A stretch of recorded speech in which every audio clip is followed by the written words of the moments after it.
ახალი საბავშვო ბაღი კახეთში მშენებლობა საგარეჯოს მუნიციპალიტეტის სოფელ ლამბალოში მიმდინარეობს. შენობა 150 ბავშვზე იქნება გათვლილი და თანამედროვე სტანდარტებს სრულად ააკმაყოფილებს. პროექტის ფარგლებში მოეწყობა ადაპტირებული შიდა და გარე სივრცეები. გათვალისწინებული იქნება ბავშვების განათლების, სოციალიზაციისა და უსაფრთხოებისთვის აუცილებელი ყველა საჭიროება. საბავშვო ბაღში სასწავლო და მოსასვენებელ ოთახებთან ერთად გაკეთდება სათამაშო და რეკრეაციული ზონები, ეზო და სათამაშო მოედნები, რაც მათთვის კომფორტული გარემოს შექმნას ემსახურება.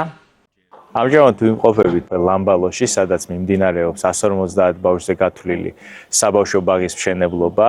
მშენებლობა უკვე დასკვნით ეტაპზეა. რაც შეეხება თვითონ მშენებლობის ხარისხს, აღნიშნული ბაღი კონსტრუქციულად ანაკრები კონსტრუქციით მიმდინარეობს მშენებლობა, რაც საკმაოდ ხარისხიანი და ესეთი ენერგოეფექტურ შენობას გულისხმობს.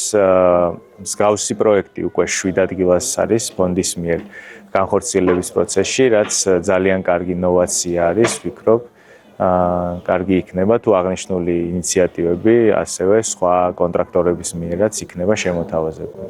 ჩვენ ვიმყოფებით საგარეჯოს მუნიციპალიტეტის სოფელ ლამბალოში, სადაც მუნიციპალური განვითარების ფონდის მიერ შენდება ახალი ბაღი, 150 ბავშვზე გათვლილი. ეს ძალიან მნიშვნელოვანია მუნიციპალიტეტისთვის და კერძოდ ამ სოფლისთვის. სოფელი არის მრავალრიცხოვანი და ბავშვებს ასეთი სიკეთე აქამდე არ ჰქონდათ და რა თქმა უნდა